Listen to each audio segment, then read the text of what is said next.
Hello and welcome back, everyone, to Super Smash Bros. Ultimate on Rocket Rabbit Commentaries. And in this episode, after having successfully gotten both of the different Captain Spirits in World of Light, we can now use one of them, or rather the other of the one of them, because we already went and got Isabelle, in order to drive the boat.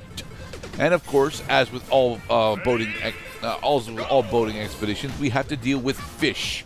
This is a rather large avian style of fish, though, Mr. Cloud.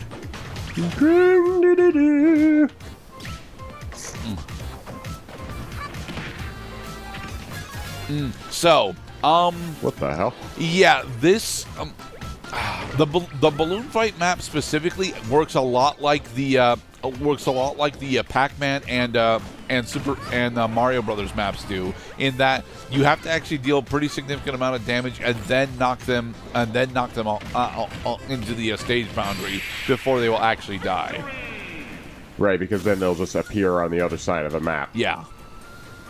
It's a bit of an annoyance, but it's not so much of an annoyance that it ends up being all that big of a deal. Mermaid. I want to say that Mermaid is another implant from one of the specifically. I want to say it's from Wii U Sports Resort that she's from, but I'm not. But I think she's technically tied to the Miiverse stuff. I mean, I know that all of these cameos and inclusions, these are all like contracts, copyright, people shaking hands and cutting deals. I think Inkling would have made a great avatar for the Power Wash Simulator series. Well, Inkling is a primary fighter in this game, but Power Wash Simulator I don't think exists at this point, actually, because Smash Ultimate is actually really early on in the Switch's life cycle. Like I'm pretty sure Smash Ultimate is technically in the first year. Like 2017. Well, I mean, stuff like that they can include within the same year. I mean, you may be right, is that Power Wash Simulator was simply too new, or it hadn't been released at the time, or that they did not return the smile at the gala. All right. This fight, this event match specifically for the Star Rod, which is a Kirby weapon. So I am kind of a fan of this particular support trophy. But this fight is actually relatively difficult, specifically because it's a 1-on-4, and they are all gifted. They all start with a powered up Star Rod. However, nice. we do manage to take them down, and this is one of the few support spirits that actually gives you first strike advantage. If you want to be running it, now you can run it without running Captain Rainbow. All right. Welcome to the Street Fighter 2 reference, because, yeah, that's what we're doing for most of the rest of the part. We're going to go and unlock Ryu, and to unlock Ryu, we have to go through all of Street Fighter 2, specifically Classic Street Fighter 2. We don't have to go. We're not going to have to fight. We're not going to have to fight Eagle or Cammy. Yeah. Cammy I do agree that Zero Suit Samus does make a good stand-in for the Street Fighters. Specifically for Chun-Li. Zero Suit Samus is honestly higher tiered than normal Samus is, but I find it really odd because I am not actually good with Zero Suit Samus or even Samus that much, but I have better luck with normal Samus than Zero Suit Samus. Zero Suit Samus agility is honestly something that pushes her above a good portion of the rest of the cast. And of course, Donkey Kong is our representation for Blanca. Well, the green fur definitely makes it possible. Yeah. Like, come on, I'm waiting for you. Poison Smash helping us do a small amount of additional damage. We picked up a screw attack. The screw attack item is honestly not as good as it's supposed to be for World of Light, because the amount of damage that you get on it is very, very small. Like, it doesn't really give you access to Samus's screw attack, you know? Tap dom. Nice. And Blanca, as expected, gives us bonus to electrical attacks, meaning that there's only about 3 characters in the entire game that want to use them, and they're both Pikachu, so... Yeah. Master Zangief. This is actually our introductory to Master Spirits, in that the Master Spirits that are available in World of Light will all host different gyms for your primary spirits to go into in order to gain different steroids. Zangief's gym specifically specializes in improving the power of your throws, because he is a grappler.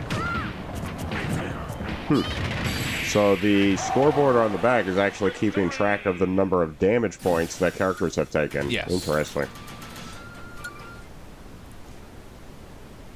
Well, that was a good representation for Zangief by giving Incineroar just a couple more feet of height. All right. Next is Balrog. This fight is relatively important, specifically because Balrog is one of the characters that actually steroids a specific special. I think he steroids neutral special. It's not. I don't think it's forward special, but honestly, because he's being represented by Little Mac, which although is a really good representation, means that he is deathly allergic to being thrown off of the platform. It's better to treat this as a normal match rather than a stamina one. Mostly because if you can actually knock Little Mac off of the stage, it is really easy to keep him off of the stage. So what's that meter that Little Mac's got going on with the arrows? That is the KO punch meter. As Little Mac deals damage and takes damage, he will actually charge up what is effectively a secondary. No, it is neutral special. What is effectively a secondary final smash gimmick. Much like Cloud has got access to his limit break meter, Little Mac has got the ability to build up a knockout punch. If you are hit by a knockout punch at any more than, I think, 30%, it one-shots you. Ready? Pew! See ya. Hey, Vega. Hi, Meta Knight. Honestly, this is actually a relatively good pick for Vega. Because Meta Knight, despite the fact that he's not as broken as he was in Brawl, is still extremely agile and relatively difficult to pin down for most of the cast. Thing is, a lot of the difficulty actually makes him extremely difficult for me to control specifically. It's not that he's too fast, but a lot of his attacks end up having really weird run times on them. Specifically, his side special, the drill attack, can very easily throw him off stage because he's not actually grounded while using it. So it is very easy to lose control of Meta Knight and just have him self-destruct. Especially because the majority of his attacks leave him wide open after they're done. Vega, as a primary spirit, also comes with the natural steroid of reducing your weight, which can be nice. Hey, Sagat. Let's go to China. No, we're in Thailand because it's Sagat. Yeah. This world map, although in a good approximation of how the continents look, does not well represent how exactly they look. Well, I think it might not be ripped directly from Street Fighter 2, but it's very close to being ripped directly from Street Fighter 2. Oh, this is definitely like Street Fighter series because every single one of these battles has been an HP game, which is what the Street Fighter series does. Is you have a health bar, and the lose condition is you run out of health. Yep. So it kind of makes me wish that instead of having a percent meter, that they just gave you a traditional health bar. The percent meter is effectively a health bar, though, Mr. Cloud. I used to have that confusion playing Melee when changing between stamina battles and like time attack or stock battles, that like I would lose track of like what the meter is counting. More so that like you get used to how the numbers are reflected on how much you get launched into directions when you get hit. And that disconnect, like you expect the enemy is going to get launched away, and then they only get knocked back a little bit away, because in stamina mode, every time you get hit, it's treated as though you had 0% damage. All right, this is our first and one of the very few instances of us actually doing a legend tier spirit battle. M. Bison, because he's being tied to Ganondorf, is actually one of the more difficult fights in this segment of World of Light.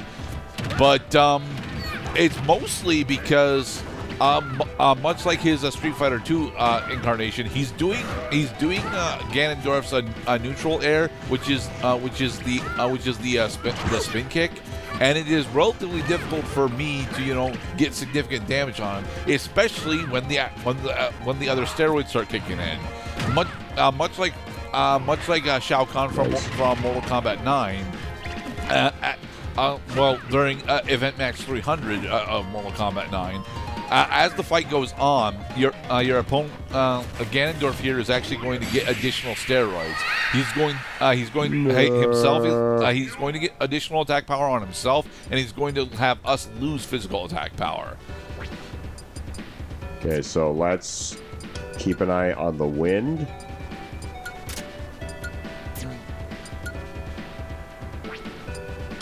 So what we're doing instead is we're actually going to put two instances of stamina plus on us. So now we have almost as much health as Ganondorf has got.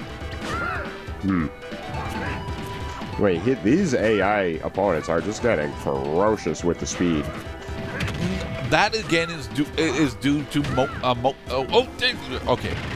That again is mostly to the spirit power that our opponents have got. I don't really spend a lot of time showcasing it, but pretty much every single legend encounter in the game has got like 13,000 spirit power, and Rayman himself caps out at about 9,100.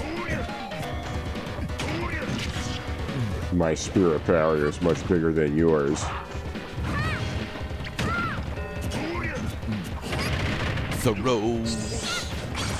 I mean, Ganondorf is definitely like a force to be reckoned with when all you're using are just his quick cancel attacks. What the Ganon. Fuck? Yes, you still get access to Final Smashes in stamina mode, Mr. Cloud. So he was supposed to kill us right then, but because he missed and then he ran out of juice, he was wide open. Mr. Cloud, we still took damage from that. It looked like a miss. Now we are going to Japan. Specifically, in order to after we fix our spirits, because we don't need stamina for the fighter unlocks. What the hell are we doing in Okinawa?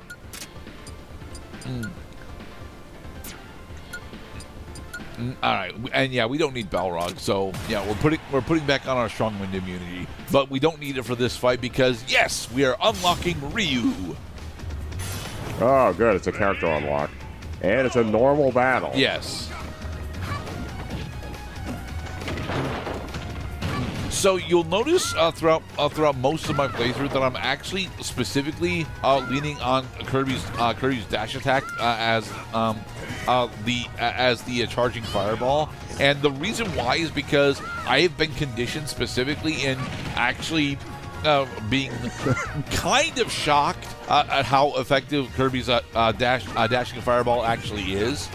It does a decent amount of damage. It does inflict burning, but most surprisingly, it actually has a decent amount of knockback once your opponents are past 80. Like I have scored several stage wins off of dashing fireball on Kirby. And then I have to show off that my controller is still exploding. Yeah. Stuck on the screen. Yeah, that isn't your guys' stuff. That's my stuff in the background. My controller actually disconnected and reconnected like 4 times over the course of about a fucking minute. Your controller will self-destruct in 5 seconds. 4, 3, 2, 1. Goodbye. Yeah, I don't actually have control of Kirby at the moment, like explicitly.